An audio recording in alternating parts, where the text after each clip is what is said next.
This is Andrew Wakeling speaking. I'm one of the board members of IamGSD, and I'm going to talk to you about the resources which we have available for patients and clinicians.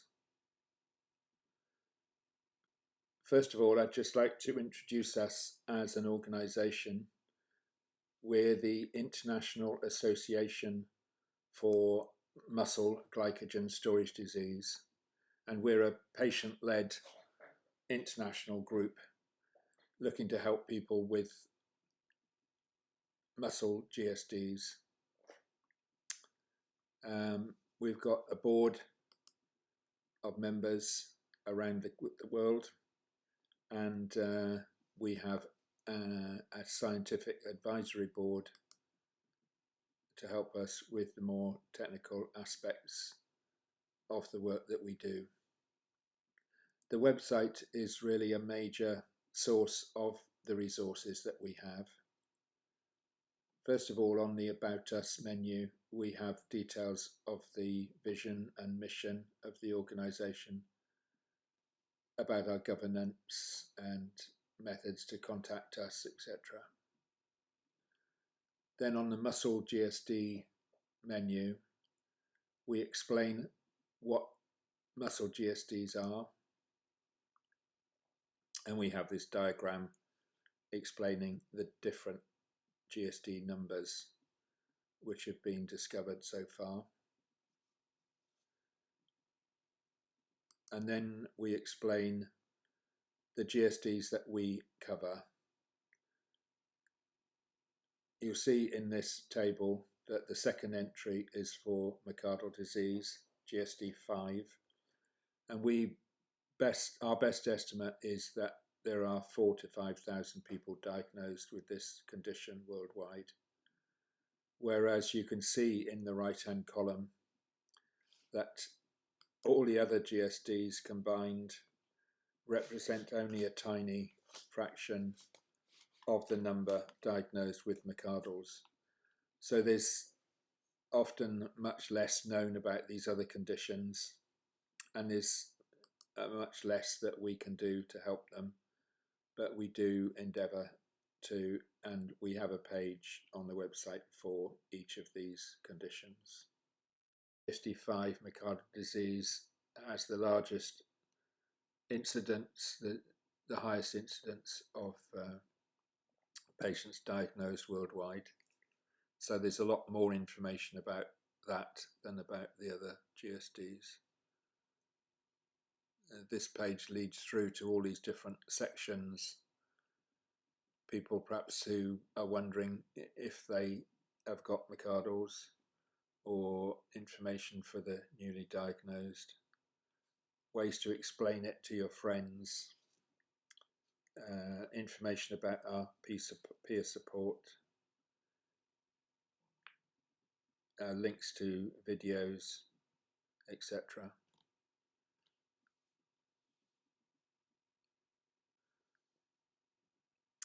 Lastly, on this menu, at the bottom, we have personal stories of GSD. This is a resource for people. The blue stories are myocardals, and you can see we just have one for Terui and one for GSD15. Be very happy to have other patient stories included. Each of these leads to a page of information about the way that people have got on with their condition, the way they were diagnosed, and any significant features about them.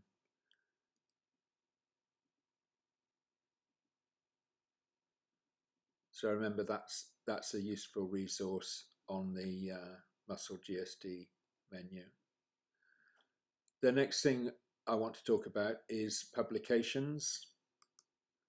This is a major part of our resource. Publications have been originated by AGSD UK, by Euromac, and of course by IamGSD ourselves. So using these buttons on the right, we can jump to the section on leaflets. These are all from IamGSD, and each of these have buttons to be able to look at the leaflets online or download a PDF. We don't yet take orders for printed copies as we haven't got distribution established. Each leaflet is on a different subject area, so at home for friends and family, then at work for employers, at school for teachers and school staff, and then this is one of our newer ones, at hospital with McArdle's, information for emergency visits. And I'll just show you how this works online. Here I will flick through the pages. So this is a 6-page leaflet. That's it opened up to the center. So on the left we've got information for the doctor about assessment, management and discharge, with these 2 pages about complications and explaining much more about the blood tests that might be done in the hospital and what they mean. And then there's further information on the back page. And just back to this page for patients to try to assess whether they need to go to hospital or not. This is set out here. So I'll close that now and go on down the other leaflets. We won't look at all of them, but there's one for at the gym with McArdle's. At the moment, this is adult content about McArdle's. And each of these newer leaflets has this button for text for automatic translation. So here's an image of the page, and this is the text that's on that page. And then by configuring your browser for auto translation through Google Translate, the instructions for doing that are on this languages tab at the top of the page. I've got it configured already, so if I want to read this leaflet in Spanish, I just click here and now I've got the page in Spanish, and I can scroll down to each of the pages. They're all set out in Spanish. So we're hoping to make all our publications available in this sort of form, so that although we can't manage to produce all the leaflets in multiple languages, at least there is a way of getting to the text in your language. Just as another example, somebody recently was going from America on holiday to Indonesia. So if you click here and say choose another language, and I can scroll down to any of these. I think it's 160 languages. So Indonesian. There we go, translate. So now we've got that leaflet in Indonesian. You can see how that could be helpful for the emergency leaflet, to be able to take that with you. This is a shortcut through to the 3 leaflets that we've got set up for translation so far, and we're going to hope to produce all the leaflets in this form in due course. And note that it's possible to translate the whole website into your chosen language, so you can see the menus have all changed. Even the buttons have changed. Almost everything has changed into Indonesian. But we'll go back to English now. Going back to the publications now. So we've covered the leaflets, and now we're on to the books and booklets. The 101 Tips book is 164 pages of quick, simple ideas for how to manage your life with McArdles. And you can get an idea here of the contents organized by subject, and within those subject areas, like for instance diet, we've got various tips. These daily living, house and garden, physical activity, exercise, walking with McArdles, and personal care, those are perhaps some of the most important sections, which have got lots of very simple day-to-day tips for helping out with managing your condition on a daily basis.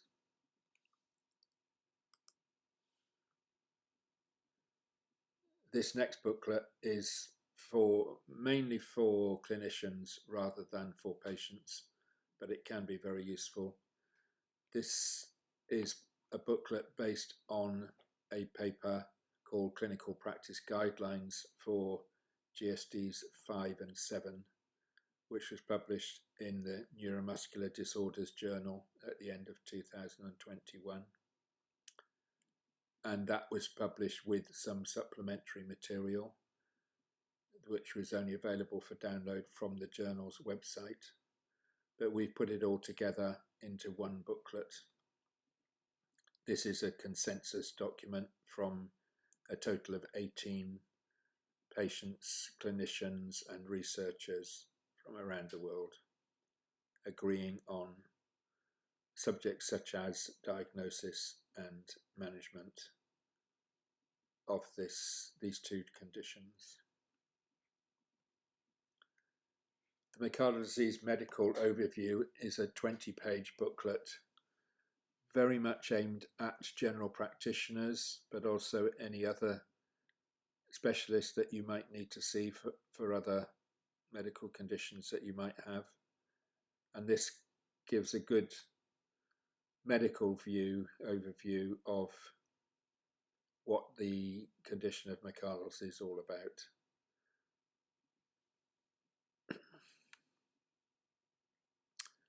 Living with McArdle Disease is 50 pages and is rather like the tips book, but goes into much more detail. We'll just have a quick look at this.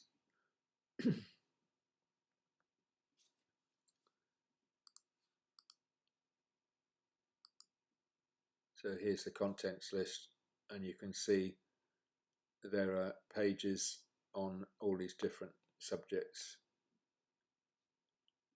So if we go to page 14,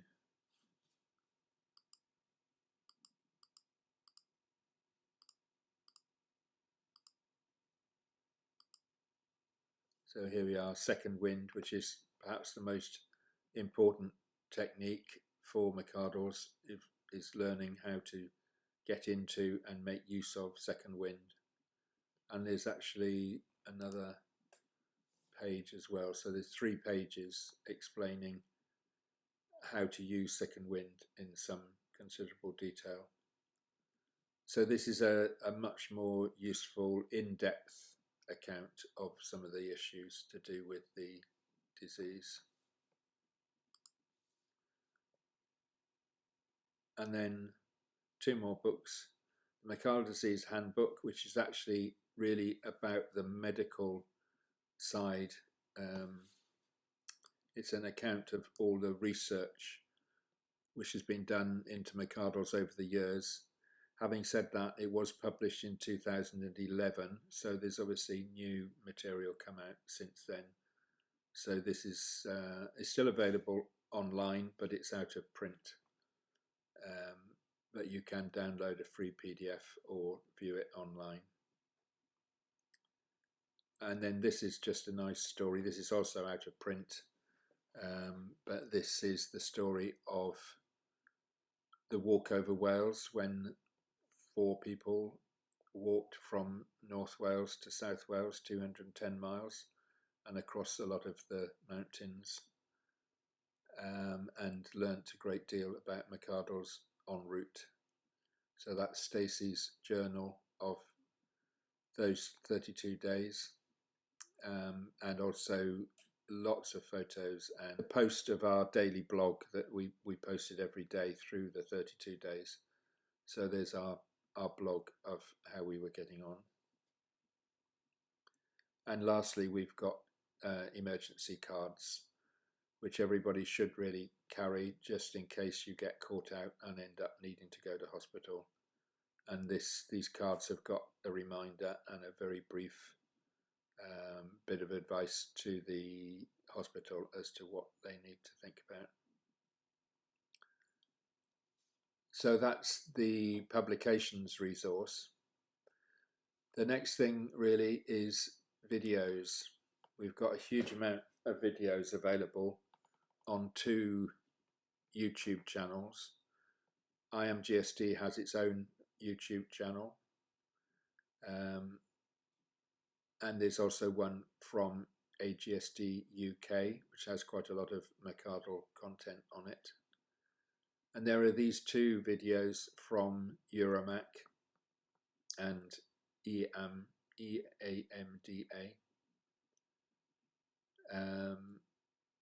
One is an introduction to McArdle's and the registry, the European registry for McArdle's, where everybody with McArdle's is encouraged to have their details entered into the registry. And that video is available in these different languages with subtitles.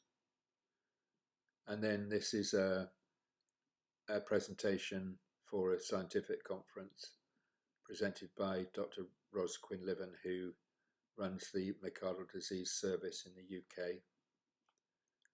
And then this is a video on the walking courses that AGSD UK established in 2011, and this gives an overview of what it's like to attend one of those courses, what the benefits are, and that also has subtitles in different languages.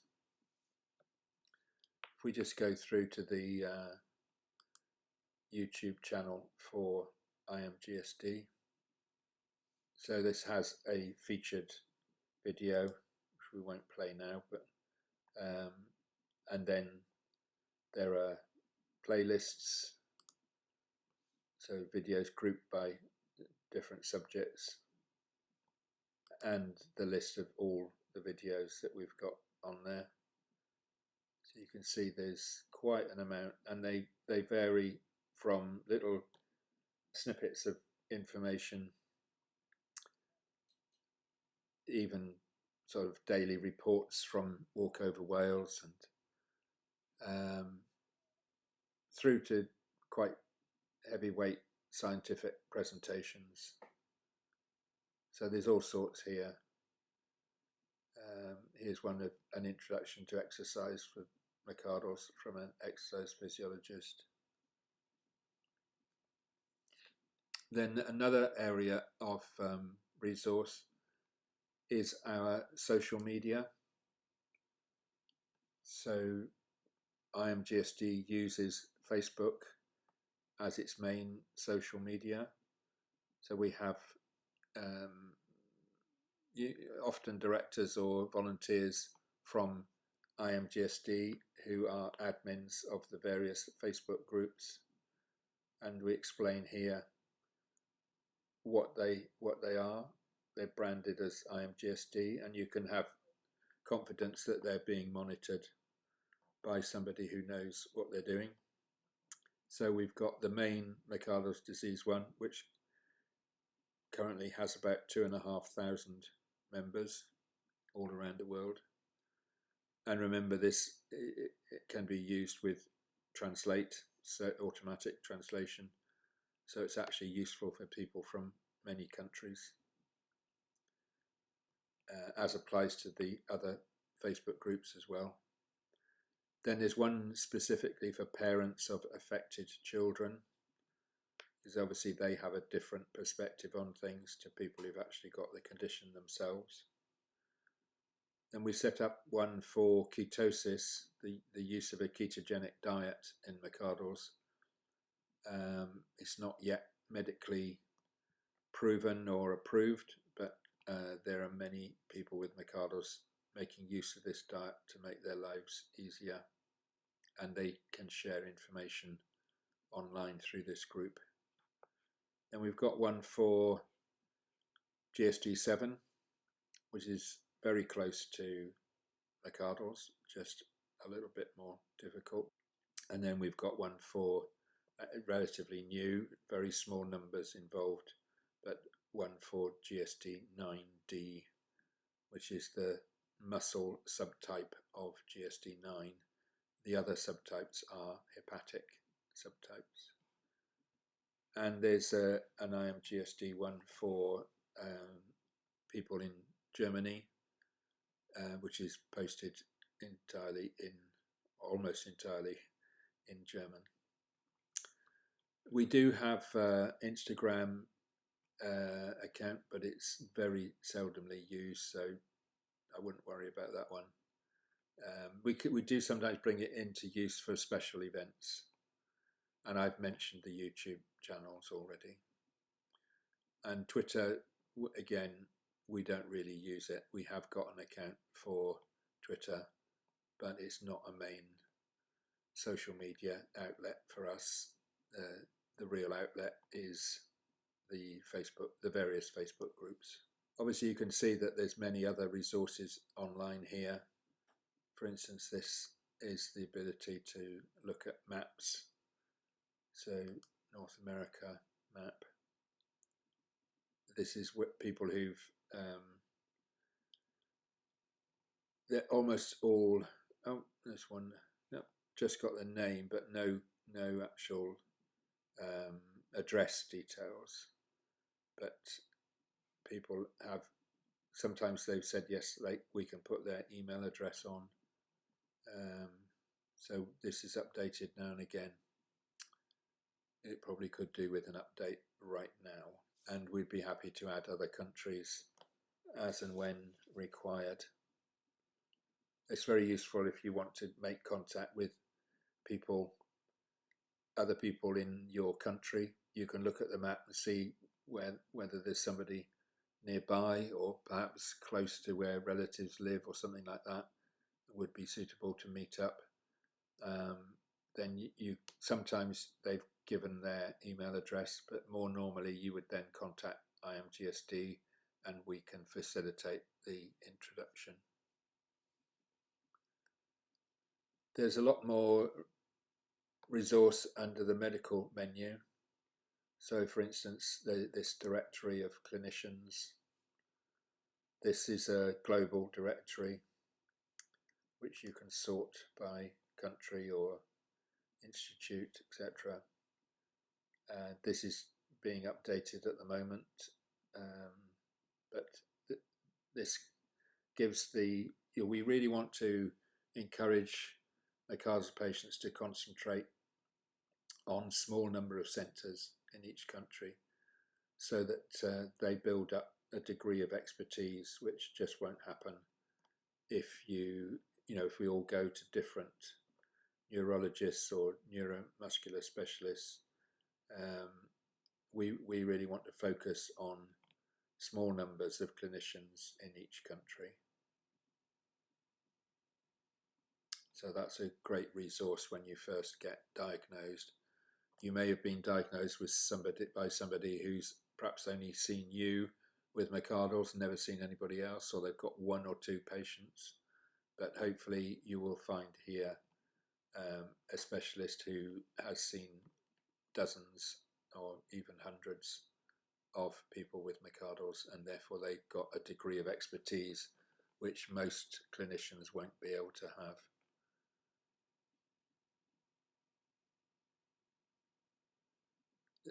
This is a big resource here, the training support. We mentioned earlier on the leaflet at the gym. So this is another place to access that leaflet. But more than that, these other resources go with that leaflet. These are instructions on how to run the 12-minute walk test. This is a very good way of being able to assess your fitness as you try to improve your condition with McArdle's. This is a way of measuring the progress that you're making, and that becomes very encouraging. So you can download the guidelines, and you can also download a log sheet to keep a record of your progress, which really helps encourage you. These are the scales which we use for both aerobic and anaerobic training, and it's a useful way of assessing what your symptoms are as you're exercising. This is actually the supplement to the clinical practice guidelines, but we allow it to be downloaded as a standalone document. It's the Appendix 3 from the clinical practice guidelines about physical training. And there again is the details of second wind included in the Living with McArdle Disease booklet. And then some more background. This just mentions the other publications.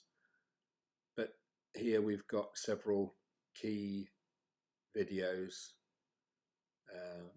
about the importance of exercise and how to do it safely. The basics of strength training. This is from Alfredo Santalla in Spain.